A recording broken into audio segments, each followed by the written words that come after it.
एक बेहतरीन क्लास में आप सभी साथियों का स्वागत है। मैं विजय शिक्षा में आप सभी का स्वागत करता हूँ। साथियों, यूपी पुलिस कांस्टेबल हिंदी का प्रैक्टिस सेट नंबर 1 है और पहला क्वेश्चन आपके स्क्रीन पे है। एक शानदार प्रैक्टिस सेट है जहाँ पे आपको एक अच्छे लेवल के क्वेश्चन देखने को मिलेंगे। कुछ इजी, कुछ मॉडरेट और कुछ हार्ड लेवल की भी क्वेश्चन मिलेंगे। पहला क्वेश्चन आपके स्क्रीन पे है, बताएंगे क्या होगा इसका आंसर। इसी के साथ में अगर आप हमारे चैनल पे नए हैं तो चैनल को सब्सक्राइब जरूर करें, वीडियो को लाइक करें और वीडियो को अधिक से अधिक शेयर करें। पहला क्वेश्चन है सही वर्तनी से, तो सही वर्तनी चुनना है। अभ्युदय आपके सामने 4 ऑप्शंस दिए गए हैं और बताना है अभ्युदय की सही वर्तनी क्या हो। अभ्युदय, अभ्युदय साथी अभि उपसर्ग और यहाँ पे उदय मूल शब्द है इसमें। उदय, अभि उपसर्ग है और उदय यहाँ पे क्या है, मूल शब्द है, से ये क्या बना है, अभ्युदय बना है। अभ्युदय बना है, तो जो इसका राइट आंसर होगा वो ऑप्शन बी होगा। क्या होगा, अभ्युदय का जो राइट आंसर हो जाएगा वो कौन सा होगा, ऑप्शन बी हो जाएगा। देख लें। चलिए अगले क्वेश्चन की तरफ। अगला क्वेश्चन, क्वेश्चन नंबर 2 आपकी स्क्रीन पे है, बताएंगे क्या होगा इसका राइट आंसर। साथ ही दिया गया है, निम्न कथनों पे विचार करना है कि हिंदी वर्णमाला में 13 स्वर होते हैं, री को दीर्घ स्वर माना गया है, अंग और अह अयोगवाह है। कौन सा विकल्प सही है, 4 ऑप्शंस दिए गए हैं, बताना है इसमें कौन सा विकल्प सही है। विकल्प, तो आप देखेंगे यहाँ पे हिंदी वर्णमाला में साथी कितने स्वर होते हैं, तो हिंदी वर्णमाला में 11 स्वर होते हैं। कितने स्वर होते हैं, 11। और अगर आपको उच्चारण के आधार पर स्वर पूछे जाए, किस आधार पे, उच्चारण के आधार पर, तो आप कितने बताएंगे, 10। क्योंकि उच्चारण के आधार पर री को, क्योंकि इसमें री यानी र की जो ध्वनि आती है इसको व्यंजन काउंट किया जाता है। किसमें काउंट किया जाता है, व्यंजन। तो इसलिए उच्चारण के आधार पे 10 स्वर होते हैं और स्वर पूरे स्वर कितने होते हैं, 3 होते हैं। तो 13 स्वर नहीं होते, इसका पहला जो हो जाएगा गलत हो जाएगा। री को दीर्घ स्वर माना जाता है, तो ये भी गलत हो जाएगा क्योंकि साथी री को दीर्घ स्वर नहीं माना जाता है। री को कौन सा स्वर माना जाता है, री को ह्रस्व स्वर माना जाता है, छोटा स्वर माना जाता है। ह्रस्व स्वर या छोटा स्वर माना जाता है। इसमें ह्रस्व स्वर में अ, छोटी ई, छोटा ऊ और री से ऋषि, री से ऋषि, ये चारों क्या होते हैं, ह्रस्व स्वर या एक मात्रिक स्वर या छोटा स्वर, आप जो भी कह सकते हैं। और बाकी साथी जो बचे, बड़ा आ, बड़ी ई, बड़ा ऊ, ए ओ औ, वो क्या होते हैं, दीर्घ होते हैं। दीर्घ स्वरों की संख्या कितनी होती है, 7। और जो लघु स्वर या ह्रस्व स्वर जिसे कहते हैं, इसकी संख्या कितनी होती है, 4। ये भी अक्सर एग्जामों में पूछा जाता है। तो जो हमारा दूसरा था ये भी गलत हो गया। अंग और अ ये साथी क्या है, अयोगवाह है। अंग और अ ये क्या है, अयोगवाह है। इसका राइट आंसर हो जाएगा ऑप्शन सी। तो यहाँ पे ऑप्शन में कहीं पे भी नहीं दिया गया है तो हम इसको करेक्ट कर लेंगे, ए ऑप्शन को। तो यहाँ पे क्या हो जाएगा, 3, केवल 3 सही। तो इसका राइट आंसर हो जाएगा, केवल यहाँ पे कौन सा सही है, केवल तीसरा सही है। अगले क्वेश्चन पे चलते हैं। क्वेश्चन नंबर 3 साथी आपकी स्क्रीन पे है, बताएंगे क्या होगा इसका राइट आंसर। जल्दी आओ में प्रयुक्त शब्द कौन सा है, संज्ञा है, क्रिया है या क्रिया विशेषण है या विशेषण है, बताएंगे क्या होगा इसका राइट आंसर। विशेषण वे शब्द होते हैं जो संज्ञा या सर्वनाम की विशेषता बताते हैं। संज्ञा या सर्वनाम की विशेषता बताते हैं। जैसे सुंदर, सुंदर व्यक्ति हो सकता है, सुंदर फूल हो सकता है, अच्छा हो गया, ईमानदार हो गया। ये सब क्या है साथी, विशेषण है। और क्रिया विशेषण जो होते हैं क्रिया की विशेषता बताते हैं। जैसे तेज दौड़ता है, धीरे दौड़ता है, जल्दी, जल्दी। यहाँ पे आओ क्या है, आना, आना क्या है, आओ क्या है साथी, क्रिया है। और कैसे आओ, जल्दी आओ, कैसे आओ, जल्दी आओ। तो ये क्या हो जाएगा, क्रिया विशेषण हो जाएगा, ऑप्शन सी करेक्ट हो जाएगा। संज्ञा क्या होते हैं, किसी विशेष व्यक्ति, वस्तु, स्थान के नाम का बोध कराते हैं। जैसे इसमें रमेश, सुरेश, ताजमहल, आगरा, दिल्ली, लखनऊ, ये सब क्या हो गए, संज्ञा हो गए। क्रिया साथी जो मूल शब्द होता है, मूल शब्द में ना प्रत्यय जुड़ने से क्रिया का निर्माण होता है। मूल शब्द में ना प्रत्यय जुड़ने से क्रिया का निर्माण होता है। अगले क्वेश्चन पे चलते हैं। क्वेश्चन नंबर 3 आपकी स्क्रीन पे है, बताएंगे क्या होगा इसका राइट आंसर। दिया गया है अधोमुखी, अधोमुखी का विलोम क्या होगा, ऊर्ध्वमुखी, प्रतिमुखी, अन्यमुखी या अग्रगामी। अधोमुखी का जो अर्थ होता है साथी, इसका अर्थ होता है नीचे की ओर मुख, नीचे की ओर मुख। और इसका विलोम क्या होगा, इसका विलोम क्या होगा, ऊर्ध्वमुखी, ऊर्ध्वमुखी यानी ऊपर की ओर मुख। इसका अर्थ होता है ऊपर की ओर मुख, ऊपर की ओर क्या हो जाएगा, मुख हो जाएगा। और आपसे अगर अग्रगामी का विलोम पूछा जाए तो क्या हो जाएगा? पश्चगामी। अग्रगामी का पश्चगामी विलोम हो जाएगा, याद रखें। अगले क्वेश्चन पे चलते हैं। क्वेश्चन नंबर 5 आपकी स्क्रीन पे है। आंखों का तारा होना मुहावरे का क्या सही अर्थ होगा? आंखों का तारा मुहावरे का क्या अर्थ है? सुंदर व्यक्ति, प्रिय व्यक्ति, बुद्धिमान व्यक्ति या कमजोर व्यक्ति? आंखों का तारा मुहावरे का सही अर्थ हो जाएगा प्रिय व्यक्ति। आंखों का तारा का अर्थ हो जाएगा, मुहावरे का अर्थ हो जाएगा प्रिय व्यक्ति, न कि बुद्धिमान व्यक्ति, न कमजोर व्यक्ति, न सुंदर व्यक्ति। आंखों का तारा यानी प्रिय व्यक्ति। अगले क्वेश्चन पे चलते हैं। क्वेश्चन नंबर 6 आपकी स्क्रीन पे है। बताएंगे क्या होगा इसका राइट आंसर। निम्न कथनों पर विचार करना है और बताना है कि कौन सा ऑप्शन यहाँ पे सही है। महाप्राण व्यंजन में उच्चारण के समय अधिक प्राण वायु निकलती है। ख घ छ झ महाप्राण व्यंजन है। क ग च ज महाप्राण व्यंजन है। बताएंगे क्या होगा इसका राइट आंसर। यहाँ पे आप देखेंगे साथी, जो महाप्राण व्यंजन होते हैं, महाप्राण व्यंजन के उच्चारण के समय में अधिक श्वास खर्च होता है, अधिक प्राणवायु निकलता है, तो पहला ऑप्शन यहाँ पे सही हो जाएगा। पहला क्या हो जाएगा? सही हो जाएगा। महाप्राण जो व्यंजन होते हैं वो कौन कौन से होते हैं? सभी जो वर्गीय व्यंजन होते हैं उसका पहला और चौथा व्यंजन, पहला और चौथा व्यंजन प्लस उच्छिष्ट व्यंजन का अढ़ जो होता है ये भी महाप्राण होता है। ऊष्म व्यंजन जो चार होते हैं, श श श है, ये जो ऊष्म व्यंजन चारों होते हैं, कुल मिला के इसकी संख्या कितनी हो जाती है? 15 हो जाती है। कुल मिला के इनकी संख्या कितनी हो जाती है? 15 होती है। ये महाप्राण होते हैं। तो ख दूसरा व्यंजन है, घ चौथा व्यंजन है, छ दूसरा नंबर है, ये चौथा है, यानी दूसरा वाला ऑप्शन सही हो जाएगा। महाप्राण व्यंजन होते हैं। क ग च ज ये साथी क्या हो जाएंगे? ये अल्प प्राण व्यंजन हो जाएंगे। कैसे व्यंजन हो जाएंगे? अल्प प्राण। तो अल्प प्राण व्यंजन हो जाएंगे। ये कैसे व्यंजन हो जाएंगे? अल्प प्राण। तो जो तीसरा वाला हमारा हो जाएगा वो क्या हो जाएगा? गलत हो जाएगा। और जो इसका राइट आंसर होगा ऑप्शन ए सही हो जाएगा। केवल पहला और दूसरा सही होगा, यहाँ पे तीसरा नहीं सही होगा। केवल पहला और दूसरा सही होगा।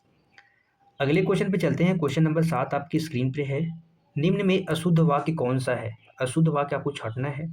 वह पुस्तक पढ़ रहा है, वे लोग जा रहा है, मैं खाना खा रहा हूँ, तुम क्यों हंस रहे हो?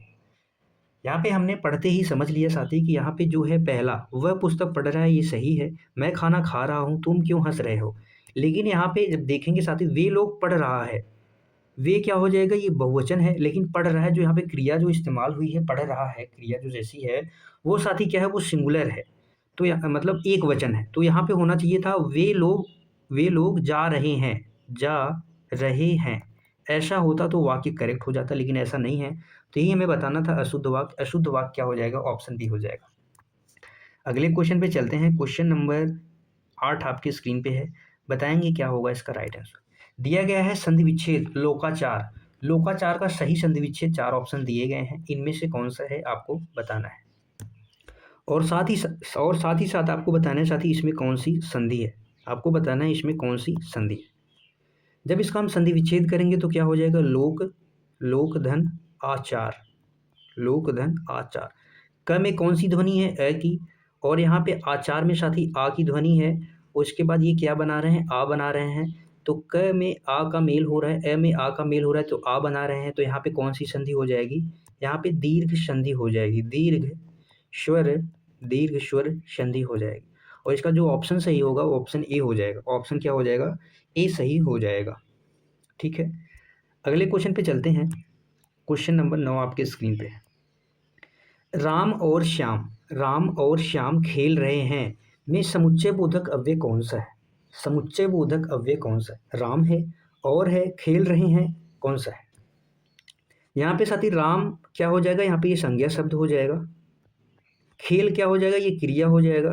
मूल शब्द है क्रिया का। क्रिया का क्या है? मूल शब्द है।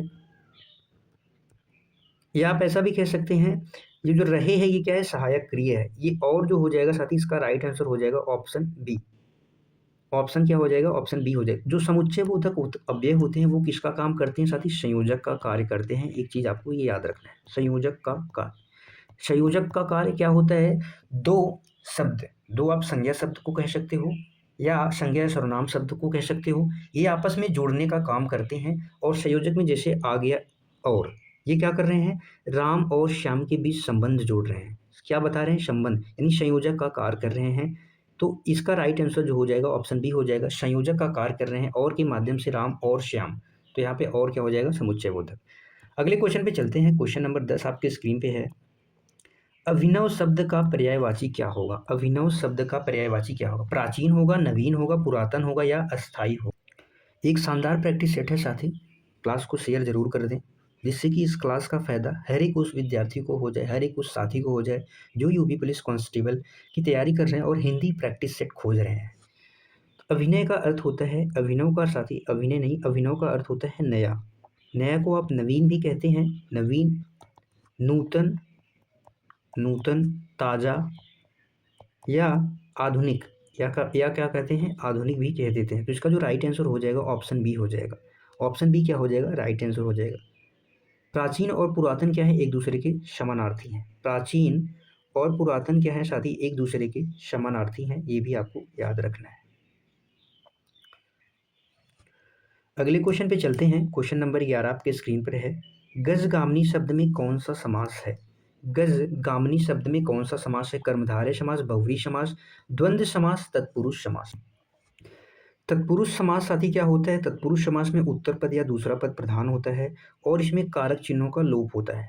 कारक जो चिन्ह होते हैं उनका लोप होता है। जैसे राजपुत्र, राजपुत्र, राजा का पुत्र, राजा का पुत्र, यहाँ पे का विभक्ति का लोप हो गया और उत्तर पद यानी दूसरा पद यहाँ पे प्रधान होता है। द्वंद्व समास जो होते हैं दोनों पद प्रधान होते हैं, जैसे माता पिता, अन्न जल, दाल रोटी, ये सब क्या हो गए, द्वंद्व समास के उदाहरण है। कर्मधारय समास में साथी क्या होता है, विशेषण या विशेष का संबंध होता है। क्या होता है, विशेषण या विशेष का संबंध, जैसे नील कमल, नील कमल, कर्मधारय समास हो गया। इसका जो राइट आंसर होगा ऑप्शन बी हो जाएगा, बहुव्रीहि समास। जब हम इसका समास विग्रह करेंगे तो क्या हो जाएगा, गज का अर्थ होता है यहाँ पे साथी, जो गज है इसका अर्थ क्या होता है, हाथी, यानी हाथी के समान गमन, गामनी यानी गमन या चाल, आप ऐसा कर सकते हैं कि हाथी यानी गज के समान है चाल जिसका, गज के समान चाल है जिसका। यहाँ पे तीसरे अर्थ की ओर प्रधानता है, तीसरा अर्थ विशेष प्रकट हो रहा है, यानी यह उस स्त्री के बारे में है साथी जिसकी चाल मदमस्त है। तो गज गामिनी का अर्थ क्या हो जाएगा कि गज के समान गमन करने वाली। तो ऑप्शन बी क्या हो जाएगा, इसका करेक्ट हो जाएगा, बहुव्रीहि समास से तीसरा पद प्रधान, जहाँ पे तीसरा विशेष अर्थ प्रधान होता है वहीं पे क्या हो जाएगा, बहुव्रीहि समास। अगला क्वेश्चन, क्वेश्चन नंबर 12 आपकी स्क्रीन पे है। राम और श्याम खेल रहे हैं, वाच्य बताना है, कर्तृवाच्य, कर्मवाच्य, भाववाच्य या इनमें से कोई नहीं। अगर आपसे पूछा जाए वाच्य के तीन भेद, कितने भेद होते हैं, तो आप बताएंगे तीन भेद होते हैं। भाववाच्य में भाव प्रधान होता है, कर्म में कर्म, कर्ता में क्या होता है, कर्ता प्रधान होता है, और यहाँ पे इसका चिन्ह होता है ने। कर्म का क्या होता है, को। भाव में साथी भाव का चिन्ह नहीं होता, भाव में इसके आती क्या होता है, असमर्थता का बोध होता है। किसका बोध होता है, असमर्थता।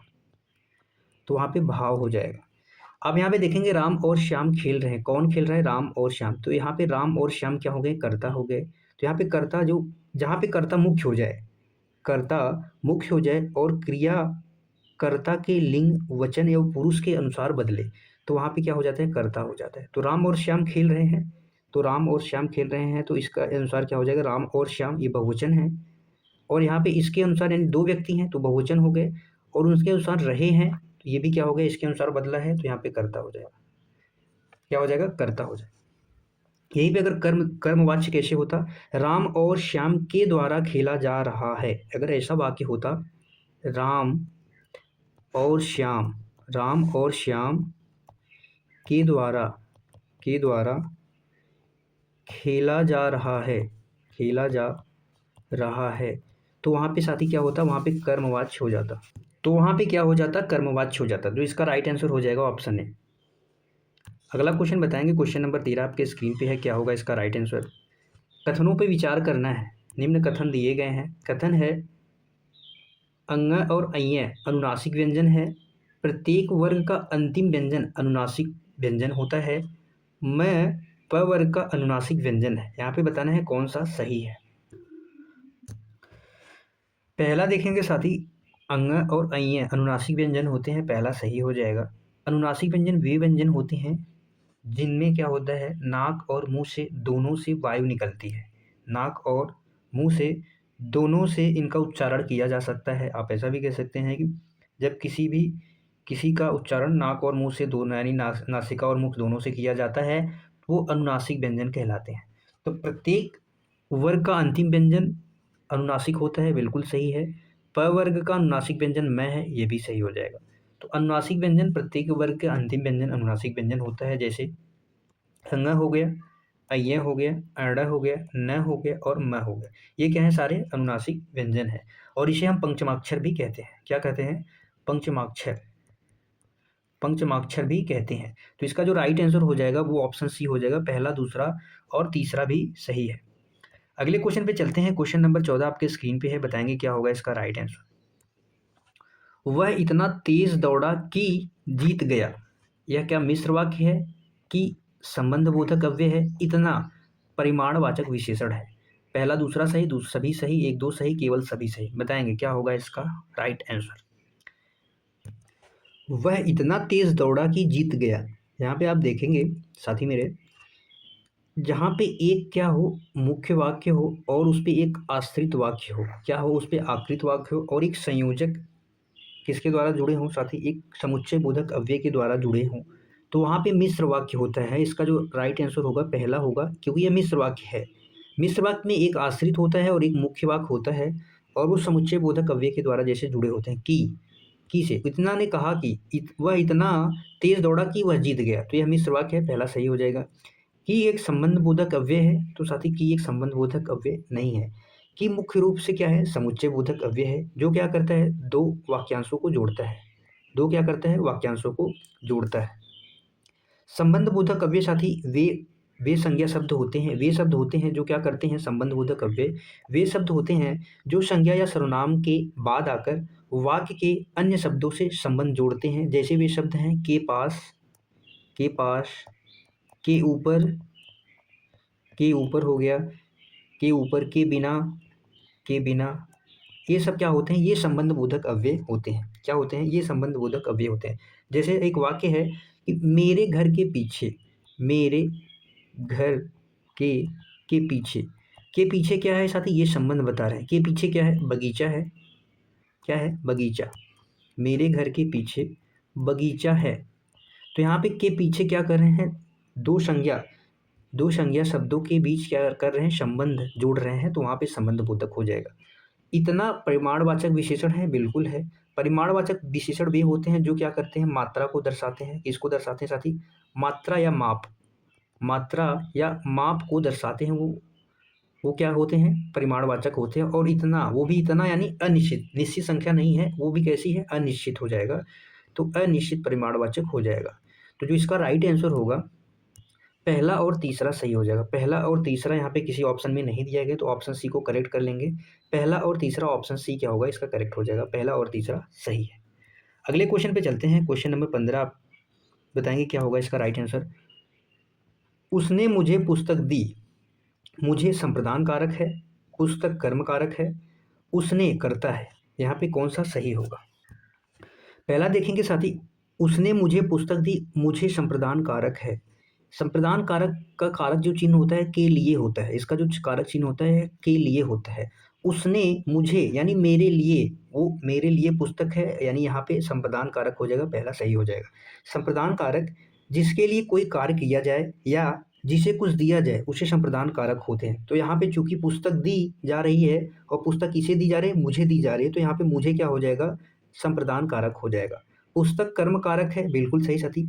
जिस वस्तु पर क्रिया का फल या प्रभाव पड़ता है उसे कर्म कारक कहते हैं, कर्म कारक करते हैं। और यहाँ पर देने की जो क्रिया का सीधा प्रभाव किस पे पड़ रहा है, पुस्तक पर। तो यहाँ पे क्या हो जाएगा, मुख्य जो कर्म हो जाएगा पुस्तक हो जाएगा, तो पुस्तक क्या हो जाएगा, कर्म हो जाएगा। उसने, ने चिन्ह का प्रयोग किसके लिए होता है, कर्ता के लिए होता है। क्रिया को करने वाला ही कर्ता होता है। और यहाँ पे देने की क्रिया कौन कर रहा है, कौन कर रहा है देने की क्रिया, वह यानी उसने। तो इसका ये भी सही हो जाएगा, यानी पहला, दूसरा, तीसरा तीनों सही हो जाएगा, पहला, दूसरा, तीसरा। संप्रदान कारक जिसके लिए कोई कार्य किया जाए या जिसे कुछ दिया जाए, वहां पे क्या होना चाहिए, के लिए का प्रयोग होना चाहिए। वो क्या होता है, कारक चिन्ह होते हैं, के लिए इसका कारक चिन्ह है। यानी उसने मेरे लिए पुस्तक दी, किसके लिए है, मेरे लिए है, यानी मुझको दी, मुझे दी, तो वहाँ पे संप्रदान कारक। और यहाँ पे पुस्तक, ये भी साथी अगर हो जाए तो यहाँ पे पुस्तक क्या हो जाएगा, कर्म कारक, और उसने क्या हो जाएगा, कर्ता। अगले क्वेश्चन पे चलते हैं। दुर्बल शब्द में साथी कौन सा उपसर्ग है? दुर्बल। दुर्बल शब्द में उपसर्ग है, कौन सा उपसर्ग है? दू है, दर है, दुर है या बल है? जब हम इसका संधि विच्छेद करेंगे तो क्या हो जाएगा? दूर धन बल, दूर धन बल हो जाएगा। कुछ संदर्भों में साथी दू भी माना जाता है, अगर दूर ऑप्शन में ना हो तो दूर भी हम लगा सकते हैं, लेकिन जब दूर ऑप्शन में दिया हो तो हम दूर को सही करेंगे, तो दूर इसका क्या हो जाएगा? सही, एकदम करेक्ट आंसर हो जाएगा। अगले क्वेश्चन पे चलते हैं। क्वेश्चन नंबर 17 आपके स्क्रीन पे है, बताएंगे क्या होगा। इनमें से आपको बताना है निम्न कथनों में से कौन सा कथन या कथन गलत है एक स्पर्श व्यंजन है, यह ऊष्म व्यंजन है, स अंतस्थ व्यंजन है। केवल वन सही, केवल दो सही, वन और दो तीन सही, केवल दो सही, बताएंगे। है एक स्पर्श व्यंजन है, तो है साथी यहाँ पे क्या हो जाएगा? है स्पर्श व्यंजन नहीं है कैसा है? ऊष्म व्यंजन है।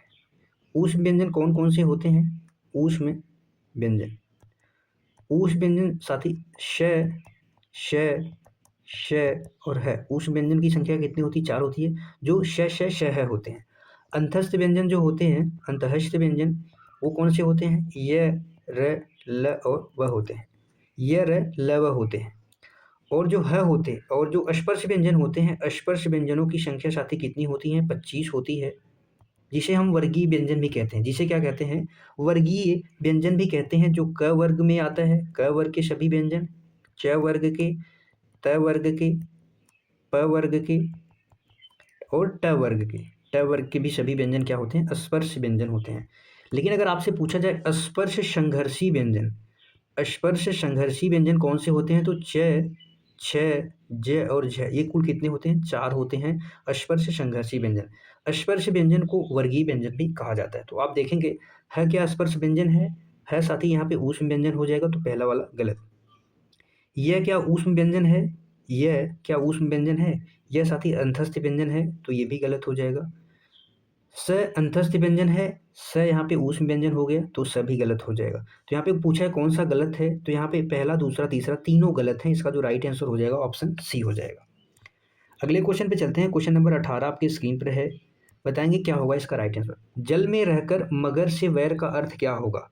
खतरे में रहना, अपने हितैषी से लड़ना, शक्तिशाली से शत्रुता करना, यानी मूर्खता करना। क्या होगा? जल में रहकर मगर से बैर, यानी हो जाएगा कि आप शक्तिशाली से शत्रुता कर रहे हैं। और शक्तिशाली से शत्रुता करने का अर्थ ही होता है कि जल में रहकर मगर से वैर। अगले क्वेश्चन पे चलते हैं। क्वेश्चन नंबर 19 आपकी स्क्रीन पे है। कर्म की परिभाषा क्या है? कर्म की परिभाषा करने वाला होता है, जिस पर क्रिया का प्रभाव पड़े, क्रिया करने का साधन या क्रिया का समय। क्या होगा इसका राइट आंसर? क्रिया का जो समय होता है वो साथी क्या कहलाता है? काल। उसे क्या कहते हैं? काल या समय कहते हैं। क्रिया करने का साधन, जो क्रिया करने का साधन, जिस साधन के द्वारा क्रिया की जाती है, उसे क्या कहते हैं? कारक कहते हैं। वो भी कौन सा कारक कहते हैं? करण कारक कहते हैं।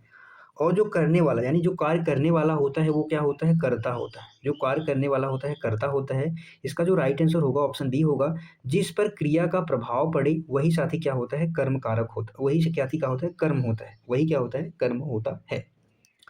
अगले क्वेश्चन पे चलते हैं। क्वेश्चन नंबर 20 आपकी स्क्रीन पर है। गंगा शब्द का लिंग क्या है? पुल्लिंग है, स्त्रीलिंग है, नपुंसक है या दोनों है?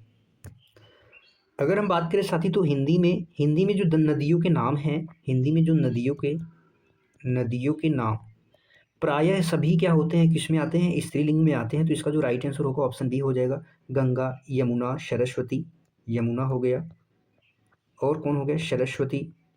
सरस्वती, नर्मदा, ये सब क्या हो जाएंगे? स्त्रीलिंग हो जाएंगे। लेकिन कुछ अपवाद हैं जो पुल्लिंग होते हैं। अपवाद जैसे हम जान लेंगे उनको भी। अपवाद जो क्या है? पुल्लिंग है। जो किस लिंग में आते हैं? पुल्लिंग में आते हैं। जैसे उसमें हो गया सोन नदी, एक सोन नदी हो गया, एक सिंधु नदी हो गया साथी, सिंधु, और एक ब्रह्मपुत्र नदी, एक ब्रह्मपुत्र नदी। ये क्या है? ये पुल्लिंग, जिसे नद कहा जाता है। ये किसके अंतर्गत आती है? पुल्लिंग के अंतर्गत आती है। अगले क्वेश्चन पे चलते हैं। क्वेश्चन नंबर 21 आपकी स्क्रीन पर है। पंच परमेश्वर कहानी किसकी रचना है? पंच परमेश्वर कहानी किसकी रचना है? आपको बताना है। बड़े भाई साहब, पंच परमेश्वर, बड़े भाई साहब, बूढ़ी काकी, बूढ़ी काकी, पंच परमेश्वर, बड़े भाई साहब, बूढ़ी काकी, ये किसकी रचनाएं हैं?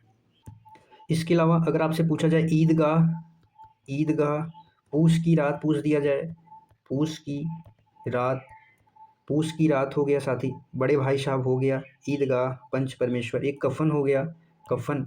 ये सब किसकी कहानी है? ऑप्शन ए सही हो जाएगा, प्रेमचंद। पंच परमेश्वर, बूढ़ी काकी, बड़े भाई साहब, ईदगाह, पूस की रात, ये सब किसकी कहानी है साथी? प्रेमचंद की है। अगले क्वेश्चन पे चलते हैं, क्वेश्चन नंबर 2। गायक शब्द में प्रयुक्त प्रत्यय कौन सा है? गायक शब्द में प्रयुक्त प्रत्यय अन है, अय है, न है, आयन है, बताएंगे। जब इसका हम संधि विच्छेद करेंगे तो क्या हो जाएगा? गे प्लस अन, गे धन अन हो जाएगा। जब इसका हम संधि विच्छेद करेंगे तो क्या हो जाएगा? गए गए, गए धन अन हो जाएगा। और यहाँ पे जो अ की ध्वनि है, अ का अ से मेल होगा, अ का अ से मेल होने पे साथी क्या हो जाएगा? गा बनेगा, आ बनेगा, आयन हो जाएगा। क्या हो जाएगा? आय बनेगा। और आय में अन यहाँ पे तो प्रत्यय हो जाएगा, इसका ऑप्शन ए सही हो जाएगा। और आय से गायन बन जाएगा। और यहाँ पे कौन सी संधि हो जाएगी? अयाधि संधि होगी। इसमें कौन सी संधि होगी? अयाधि संधि। अयाधि संधि में अय, आय, आय, आओ, औ, ये सब का, इस सब की ध्वनि सुनाई देती है, जैसे पवन, अवन, गायन, ये सब क्या हो जाएंगे? अयादि संधि के उदाहरण है, तो इसमें अन प्रत्यय हो जाएगा। अगला क्वेश्चन, क्वेश्चन नंबर 23 आपके स्क्रीन पे है। वह कल आएगा, इस वाक्य में कल क्या है? वह कल आएगा, इस वाक्य में कल क्या है? क्रिया है, विशेषण है, क्रिया विशेषण है, या संज्ञा है?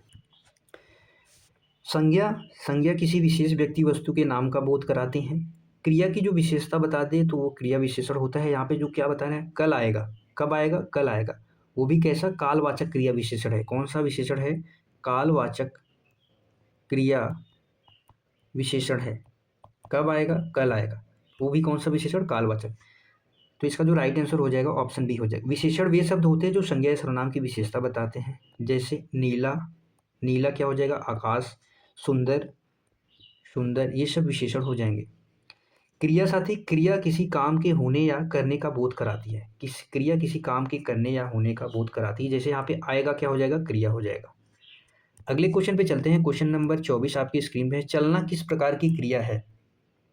क्या वह द्विकर्मक है, सकर्मक है, अकर्मक है, या सहायक क्रिया है? सहायक क्रिया है। सहायक क्रिया, जैसे वह जाता है, तो यहाँ पे जाता है साथी क्या हो जाएगा? सहायक क्रिया हो जाएगा। द्विकर्मक क्रिया यानी एक क्रिया के खत्म होने के बाद दूसरी क्रिया हो जाए, जैसे चाल चली, जहाँ पे दो कर्म हो वहाँ पे द्विकर्मक हो जाएगा। अकर्मक क्रिया, अकर्मक क्रिया में फल जो है कर्म पर नहीं पड़ता, किस पे पड़ता है? कर्ता पर पड़ता है। जैसे चलना, मोहन चलता है, रोना, सोना, बैठना, ये सब क्या हो जाएंगे? अकर्मक क्रिया हो जाएगी। अकर्मक क्रिया में आप क्या से प्रश्न करेंगे? क्रिया शब्द से क्या से प्रश्न करेंगे तो जवाब नहीं मिलेगा, तो वहाँ पे अकर्मक क्रिया हो जाएगी। अगर जवाब मिल जाए तो वहाँ पे सकर्मक क्रिया होती है। जैसे क्या खाना? आम खाना, क्या खाना? आम खाना, क्या खाना? आम खाना। तो ये वहाँ पे अब क्या हो जाएगा? सकर्मक क्रिया हो जाएगी, क्योंकि खाने में कुछ जवाब मिल रहा है। अगले क्वेश्चन पे चलते हैं, क्वेश्चन नंबर 25। अंधे के हाथ में बटेर लगना मुहावरे का सही अर्थ क्या होगा? अंधे के हाथ बटेर लगना, मेहनत करना, अचानक लाभ होना, दुखी हो जाना, हार जाना। अंधे के हाथ बटेर लगना का अर्थ हो जाएगा साथी अचानक लाभ हो जाना, वही हो जाएगा अंधे के हाथ बटेर लगना। अगला क्वेश्चन, क्वेश्चन नंबर 36। कर्ण का पर्यायवाची नहीं है, कर्ण का पर्यायवाची नहीं है। कान, श्रवण, कर्णिका, या श्रोत्र, क्या है? कर्ण के पर्यायवाची शब्द साथी कान भी होते हैं, श्रवण भी होते हैं, स्रोत भी होते हैं। कर्णिका लेकिन नहीं होता, जो कान में पहनने वाली बाली होती है, बाली को कहते हैं कर्णिका। तो जो इसका राइट आंसर होगा ऑप्शन सी हो जाएगा। अगला क्वेश्चन, क्वेश्चन नंबर 27 आपके स्क्रीन पर है। नदी का बहुवचन क्या होगा? नदी का बहुवचन क्या होगा? आपको बताना है साथी कहानी, कहानी का बहुवचन क्या होगा? आपको बताना है कहानी। नदी का जब बहुवचन बनाएंगे तो यहाँ पे जो नदी में बड़ी ई है, बहुवचन बनाते समय छोटी ई में परिवर्तन, उसके बाद या का प्रयोग होगा, या का प्रयोग होगा। तो इसका जो राइट आंसर हो जाएगा ऑप्शन ए हो जाएगा। या यहाँ पे प्रत्यय आप ऐसा कर सकते हैं जोड़ता है। तो इसी प्रकार कहानी में भी होता है, कहानी में कहानियाँ हो जाएगा। न पे जो बड़ी ई है वो छोटी में परिवर्तित, और या का या जुड़ जाएगा, या प्रत्यय जुड़ जाएगा। नदी का नदियाँ, कहानी का कहानी, सखी का सखियाँ, ऐसे ही बहुवचन बनते हैं। अगले क्वेश्चन, क्वेश्चन नंबर 28 आपके स्क्रीन पे है। बताएंगे क्या होगा इसका राइट आंसर। जिस व्यंजन ध्वनि से, जिस व्यंजन ध्वनि से उच्चारण के समय स्वर तंत्रियों से में कंपन होता है, उस उच्चारण स्थान के आधार पर ध्वनियों का वर्गीकरण में उसका क्या स्थान है? ये होना चाहिए था वर्तस्य। ये क्या होना चाहिए था? वर्तस्य। ऑप्शन ए होगा, ऑप्शन बी काकल्य, कंठ, मूर्धन्य। साथ ही इसका जिस व्यंजन ध्वनि के उच्चारण के समय स्वर तंत्रियों में कंपन होता है उसे तो सघोष कहते हैं। उसे क्या कहते हैं? सघोष या घोष कहते हैं। क्योंकि जिस व्यंजन ध्वनियों में उच्चारण के समय स्वर तंत्रियों में कंपन होता है उसे सघोष या घोष कहते हैं।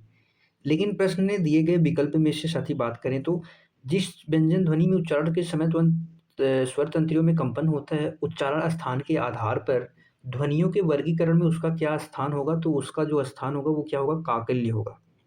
उसका क्या स्थान होगा साथी? काकल्य होगा।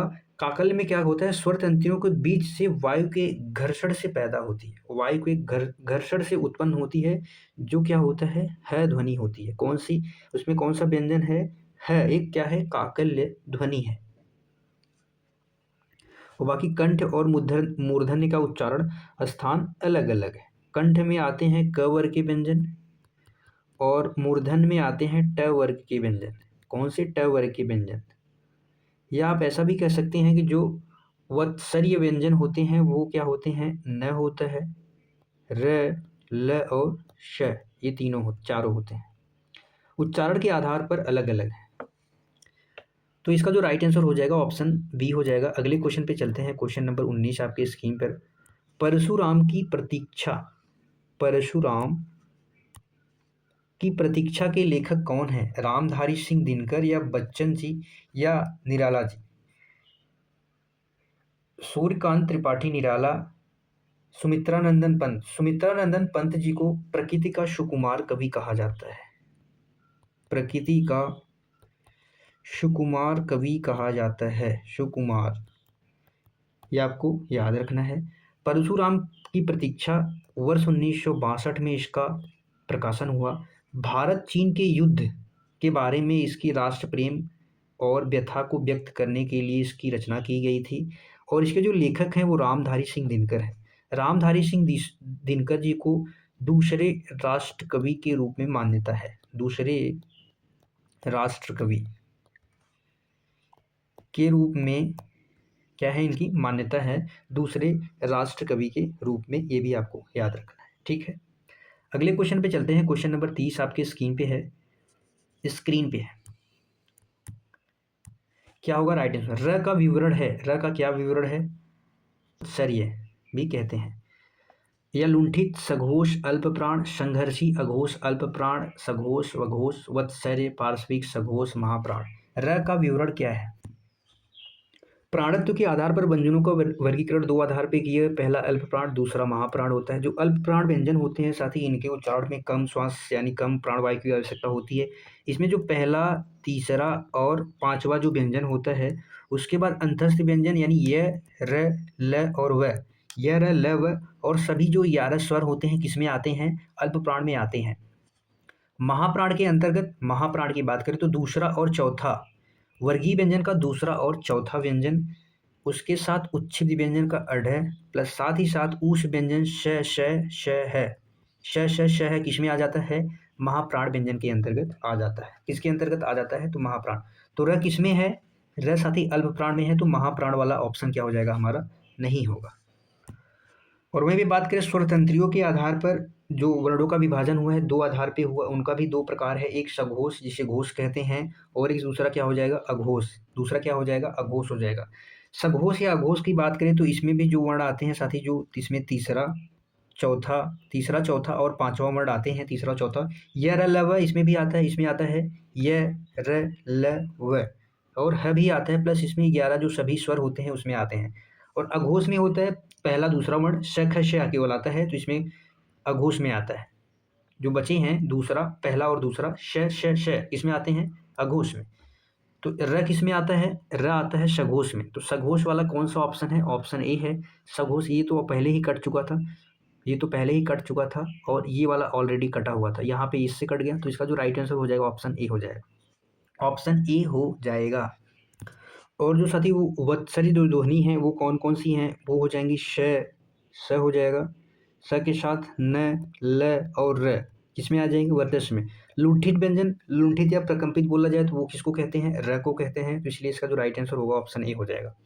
अगले क्वेश्चन पे चलते हैं। क्वेश्चन नंबर 31 आपकी स्क्रीन पर। खेल कूद में कौन सा समास है? खेल और कूद में कौन सा समास है? द्वंद्व, तत्पुरुष, बहुव्रीहि, कर्मधारय। कर्मधारय में विशेषण विशेषण विशेषण का विशेष्य से संबंध होता है। बहुव्रीहि समास में तीसरा पद प्रधान होता है। पंचानन, पंचानन यानी पांच मुख है जिसे, आनन यानी मुख। तत्पुरुष समास में उत्तम पद प्रधान यानी दूसरा जो पद होता है वो प्रधान होता है, उत्तर पद प्रधान होता है। द्वंद्व समास में दोनों पद प्रधान होते हैं। जब इसका हम समास विग्रह करेंगे तो क्या हो जाएगा? खेल, खेल और कूद, खेल और कूद, यहाँ पे दोनों पद प्रधान हो जाएंगे तो यहाँ पे द्वंद्व समास हो जाएगा। अगले क्वेश्चन पे चलते हैं। क्वेश्चन नंबर 32 आपके स्क्रीन पर है। किसी ने दरवाजा दरवाजा खटखटाया, किसी ने दरवाजा खटखटाया। यहाँ पे जो किसी शब्द का इस्तेमाल हुआ ये क्या है? निश्चयवाचक सर्वनाम है या अनिश्चयवाचक या संबंधवाचक या प्रश्नवाचक? सर्वनाम के कुल कितने भेद होते हैं? 6 भेद होते हैं। शब्दों की संख्या कितनी होती है? 11 होती है। किसी ने यानी यहाँ पे अनिश्चित, किसी भी व्यक्ति का कोई यहाँ पे निश्चित नहीं है कि कौन यहाँ पे दरवाजा खटखटाया। किसी की बात की जा रही है तो यहाँ पे किसके अंतर्गत आ जाएगा? अनिश्चित संख्या, अनिश्चित सर्वनाम हो जाएगा, अनिश्चयवाचक सर्वनाम हो जाएगा, अनिश्चयवाचक सर्वनाम हो जाएगा। प्रश्नवाचक में क्या होता है? कौन और क्या, कौन और क्या का शब्द का इस्तेमाल होता है और इसमें क्वेश्चन मार्क आता है। संबंध में साथी जो और सो, संबंध में जो सो, तो याद रखेंगे। चलो अगले क्वेश्चन पे चल लेते हैं। क्वेश्चन नंबर 33 आपके स्क्रीन पे है। रक्तचाप में कौन सा समास है? रक्तचाप जिसको ब्लड प्रेशर कहते हैं, तत्पुरुष है, कर्मधारय समास, द्वंद्व समास या बहुव्रीहि समास? अब इसका अगर हम समास विग्रह करेंगे तो क्या हो जाएगा? रक्त का चाप, चाप का अर्थ हो जाएगा दबाव, रक्त का दबाव। यहाँ पे का विभक्ति का इस्तेमाल हुआ है तो यहाँ पे कौन सा समास हो जाएगा? तत्पुरुष समास। और इसमें उत्तर पद प्रधान होता है। यहाँ पे क्या होता है? उत्तर पद प्रधान होता है। अगला क्वेश्चन, क्वेश्चन नंबर 34 आपके स्क्रीन पे है। सज्जन शब्द में संधि किस प्रकार की है? सज्जन व्यंजन संधि, गुण संधि, दीर्घ संधि, वृद्धि संधि, कौन सी संधि है? जब इसका संधि विच्छेद करेंगे तो क्या होगा साथी? सत धन जन, सत धन जन। और इसमें रूल कहता है साथी, त के बाद, त व्यंजन के बाद क्या आ जाए? ज आ जाए या झ आ जाए। झ आ जाए तो उसके जगह पे क्या हो जाएगा? आधे जे का निर्माण होगा। त या द के बाद क्या आ जाए? ज या झ आ जाए तो वहाँ पे आधे ज का निर्माण होगा। तो इसमें कौन सी संधि हो जाएगी? ऑप्शन ए, व्यंजन संधि का ये नियम है। कौन सा नियम है? व्यंजन संधि का ये नियम है। तो इसमें कौन सी संधि हो जाएगी? व्यंजन संधि हो जाएगी। अगले क्वेश्चन पे चलते हैं। क्वेश्चन नंबर 35 आपके स्क्रीन पे है। ज्ञानपीठ पुरस्कार प्राप्त करने वाले, ज्ञानपीठ पुरस्कार प्राप्त करने वाले पहले हिंदी लेखक कौन थे? वो पहले हिंदी लेखक बताना है और आपको बताना है साथ ही किस सन में मिला था, कौन सी रचना के लिए दिया गया था। आपको बताना है किस सन में मिला था और कौन सी रचना थी, किस रचना के लिए मिला गया था। बताएं क्या होगा इसका राइट आंसर। ज्ञानपीठ पुरस्कार की स्थापना, ज्ञानपीठ पुरस्कार की स्थापना वर्ष 1961 में हुई थी और जो पहला हिंदी का मिला था वर्ष 1968 में मिला था चिदम्बरा रचना के लिए। कौन सी रचना के लिए? चिदम्बरा रचना के लिए मिला गया था। और किसको मिला था? सुमित्रा नंदन पंत जी को। किसको मिला था? सुमित्रा नंदन पंत जी को। इसका जो राइट आंसर हो जाएगा ऑप्शन बी हो जाएगा। क्या हो जाएगा? Option B. हरिवंश राय बच्चन जी को साथी क्या मिला था? क्या मिला है इन्हें ज्ञानपीठ पुरस्कार? इन्हें ज्ञानपीठ पुरस्कार नहीं मिला है। क्या रामधारी सिंह दिनकर जी को मिला है? तो इनको ज्ञानपीठ पुरस्कार, रामधारी सिंह दिनकर जी को ज्ञानपीठ पुरस्कार मिला था वर्ष 1972 में। इनकी जो रचना थी उर्वशी, उर्वशी के लिए इन्हें ज्ञानपीठ पुरस्कार मिला था वर्ष 1972 में। लेकिन महात्मा गांधी को यह पुरस्कार मिला था वर्ष 1982 में। इन्हें भी मिला था 1982 में। इनकी रचना यामा के लिए, इनकी रचना यामा के लिए इन्हें ज्ञानपीठ पुरस्कार मिला था। लेकिन हरिवंश राय बच्चन जी को यह पुरस्कार नहीं मिला था। ज्ञानपीठ पुरस्कार साथी टोटल 8वीं अनुसूची की जो 22 भाषाएं हैं, 8वीं अनुसूची की जो 22 भाषाएं हैं उनमें दिया जाता था। लेकिन वर्ष 2018 से अंग्रेजी भाषा में दिया जाने लगा। तो वर्तमान समय में कुल 23 भाषाओं में दिया जाता है। कितनी भाषाओं में? 23 भाषाओं में दिया जाता है। और वर्ष 1961 में इसकी स्थापना हुई। वर्ष 1965 में पहला ज्ञानपीठ पुरस्कार दिया गया था। अगला क्वेश्चन, क्वेश्चन नंबर 36 आपके स्क्रीन पर है कि रामधारी सिंह दिनकर को किस कृति के लिए, रामधारी सिंह दिनकर को किस कृति के लिए ज्ञानपीठ पुरस्कार मिला था? अभी हमने पिछले ही क्वेश्चन में बताया था कि इनकी जो रचना थी उर्वशी, उर्वशी रचना के लिए वर्ष 1972 में इन्हें ज्ञानपीठ पुरस्कार मिला था। वर्ष 1972 में ज्ञानपीठ पुरस्कार मिला था। कुरुक्षेत्र, रश्मिरथी इनकी क्या है? रचनाएं हैं। लेकिन इन्हें उर्वशी के लिए इन्हें ज्ञानपीठ पुरस्कार मिला था। अगले क्वेश्चन पे चलते हैं। साहित्य अकादमी पुरस्कार हर वर्ष कितनी भाषाओं में दिया जाता है? आपको बताना है 22, 24, 18 या 15। साहित्य अकादमी पुरस्कार साथी बात करें तो यह दूसरा सर्वोच्च सम्मान है हिंदी साहित्य में। हिंदी साहित्य में यह दूसरा सर्वोच्च सम्मान है जो कुल 24 भाषाओं में दिया जाता है। कितनी भाषाओं में? 24 भाषाओं में दिया जाता है। 8वीं अनुसूची की जो 22 भाषाएं हैं, 8वीं अनुसूची की 22 भाषाएं प्लस 2 जो भाषाएं हैं इसमें राजस्थानी राजस्थानी और अंग्रेजी है। राजस्थानी और अंग्रेजी भाषा भी है। तो इसका जो राइट आंसर हो जाएगा वो ऑप्शन बी हो जाएगा, 24 भाषाएं। और पहला जो साहित्य अकादमी पुरस्कार मिला था वर्ष 1955 में मिला था, माखन लाल चतुर्वेदी जी को मिला था। लाल चतुर्वेदी माखन लाल चतुर्वेदी जी को मिला था हिम तरंगिनी काव्य के लिए। हिम तरंगिनी हिम तरंगिनी काव्य के लिए मिला था माखनलाल चतुर्वेदी जी को। और इसकी जो स्थापना होती है वर्ष 1954 में होती है साहित्य अकादमी पुरस्कार की स्थापना। अब तक हिंदी में करीब 70 से अधिक लोगों को मिल चुका है, ये भी आपको याद रखना है। आज के लिए बस इतना ही था साथी, क्योंकि हमारी जो हिंदी है यूपी पुलिस कांस्टेबल में 37 से 38 क्वेश्चन वहाँ पे देखने को मिलते हैं। तो हम यहाँ पे 35 से 37 क्वेश्चन डेली प्रैक्टिस करेंगे, अल्टरनेट डेज में एक दिन छोड़ के एक दिन बताएंगे साथी जो क्वेश्चन का लेवल था कैसा था, शानदार था। और इसी के साथ में फिर मिलेंगे अगली क्लास में, तब तक के लिए बाय बाय साथी। थैंक यू सो मच, खुश रहिए, मस्त रहिए, पढ़ते रहिए। जय हिंद मेरे प्यारे सभी भाई बहन।